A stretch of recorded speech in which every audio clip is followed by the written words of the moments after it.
ton going on in the sports world today.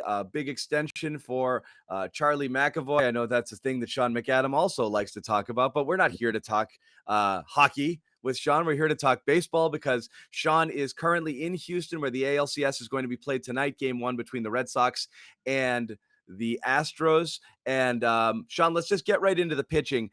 Red Sox had the benefit of being able to set up their rotation here and decided to go Sale Eovaldi to start the series. Your thoughts on that? And obviously, the last two times we've seen Chris Sale, we've seen the worst version of Chris Sale. Why do you feel good about this, or do you feel good about this decision to give him the ball tonight? Yeah, I think it caught some people by surprise. I think everyone expected that it was going to be Nathan Eovaldi going in game one. He's unquestionably been their best pitcher this year, both during the regular season and his two postseason starts, the wild card game and then game three against Tampa Bay. But if you break it down a little, John, I think you can see what Alex Cora is doing here. If there's some uncertainty about what you're going to get from Sale, and he has not pitched well at all the last two times out, 2 1/3 innings on the final day of the season, and then just 1 inning, allowing 5 runs in game 2 in the division series, then you are better positioned to have people take over and provide a lot of innings out of the bullpen in game 1 than you might be in game 2. First of all, you've got 3 days off since the end of the last series, so everybody's refreshed and able to go multiple innings. And I think if you're going to have one of those games, and this sounds like I'm thinking negatively, and maybe the Red Sox are too. No, I thought this too, Sean. This rationale makes sense to me. You have all the arms tonight. Yeah. Right. So if Sale needs help or has one of those bad starts again, you're in a better position to provide multiple innings out of your relievers than you might be in game 2. And also, if you have to go into the bullpen tonight because Sale doesn't give you 5 or 6, then you still have Eovaldi for game 2. You presume that he's going to go pretty deep, and then an off day on Sunday before you get back to maybe needing your bullpen for game 3 on Monday. So it seems like they're hedging their bets a little bit. They think that Sale has found some things on the side during some bullpen work this week. We'll see how that plays out. Historically, and it's not a huge sample size, he's not been a great postseason pitcher. We remember his postseason debut was in this very ballpark 4 years ago. It was ugly. He gave up home runs to 2 of the first 3 batters he faced. Gave up a total of, I think, 5 runs, 7 runs over 5 innings, gave up 3 homers. In 2018, there were some questions about how healthy he was. So this is going to be interesting to see what they get out of Sale. Yeah, I agree 100%. I think it's a hedge. I also think it's a really quick hook. I think if early, it looks like it's the same guy we saw last time against the Rays, I think you're going to see someone who might have been slated for a game 3 or 4, whether it's a Pavetta or how, ready to go for 3, 4, 5 innings there, and then you reset your rotation. However, and it makes sense. You were going to go Eovaldi Sale or Sale Eovaldi 1-2 no matter what, and you were going to roll the dice and hope that Sale had it. So yes, I think this makes perfect sense, and I do think Red Sox probably have that same mentality you mentioned in making that decision. But Alex Cora is not going to go out there and say, "Yeah, I started Sale because if he sucks, I could back it up tonight." So but it makes sense. The Astros pitchers now, they are without McCullers.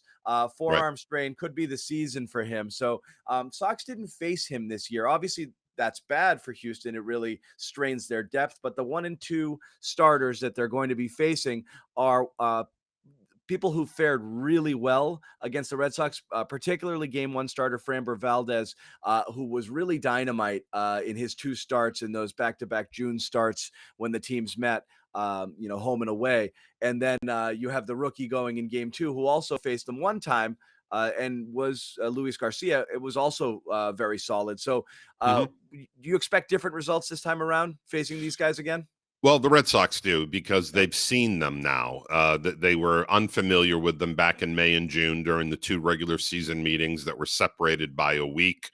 At the time, the Red Sox and Alex Cora in particular really went out of their way to say that Houston had game planned against the Red Sox lineup better maybe than any team they faced all season. And a lot of that credit goes to Brent Strom, who is the 73-year-old pitching coach for the Astros, a guy who's really been able to change with the times, adapt some of the analytics info, and relay that information to his young pitchers. Martin Maldonado, the catcher, is also very good at uh, at at game calling, and they were able to really limit what the Red Sox could do. I think there were 4 runs scored in the 3 losses here and 3 runs in the 2 games in Boston. So they really shut down a powerful Red Sox lineup. Now, Cora and Tim Hires, the Red Sox hitting coach, I spoke to both of them earlier in the week about what's going to be different this time. And they both said that, first of all, the Red Sox were kind of going into an offensive funk at that time. So Yeah. Houston kind of caught them at the right time. But they also noted that it's a different animal preparing for the postseason. There's a different dynamic. It's not game after game after game after game. One series blends into another. You have some time to prepare, to really look at some video, take a look at what they tried to do last time and apply it here. So they think there are going to be better results this time around. Yeah, and it's also interesting, I think, just as a side note, a big thing in this series is just how the Astros pitched Rafael Devers in particular. Right. With, 50 something fastballs in a row. yeah, and so I think it was 61 out of 62 total pitches were fastballs up in the zone or whatever. Now that's not necessarily Valdez's bread and butter with the blow guys away. But he's more of a sinker fastball with a really dynamite curve. So we'll see how they attack Devers tonight, but particularly with the forearm injury as well. The Red Sox know it's coming. Devers is, for all intents and purposes, this team's Big Poppy. He's the guy who's got to be, the big thumper in the middle of that lineup. They can't have him go over here because he's just overwhelmed by fastballs and by the Yeah, Astros approach. I think he was in that funk heading into Houston. Yeah. He sort of symbolizes the fact that they were not hitting on all cylinders for those 2 series, and then the Astros were able to really exploit some of his vulnerabilities. Now, as you noted, there's the added concern about his forearm and how healthy he is, and some of the swings that he takes when he doesn't connect look ugly. You see him grimace, you see him drop the bat. There's clearly some discomfort, but not enough discomfort to stop him from hitting a ball into the center field bleachers the other night. So it seems like he's able to, uh, play through the pain, make adjustments. Is he 100%? Of course not, not close. But it also does seem like Devers is able to pick out a pitch per at bat, take his swing, and still make really good hard contact. Yeah. All right. Well, so we'll see what happens. Game 1 tonight. Sean McAdam is out there. Of course, follow his coverage by subscribing to the Boston Sports Journal. It's just $5.99 a month, 11 cents a day. Sean will be out there covering the series the rest of the way, and then hopefully we'll see possibly onto the World Series. So again, make sure to go out there, subscribe, read all of Sean's stuff for continuing coverage of the ALCS. Sean, thanks a lot.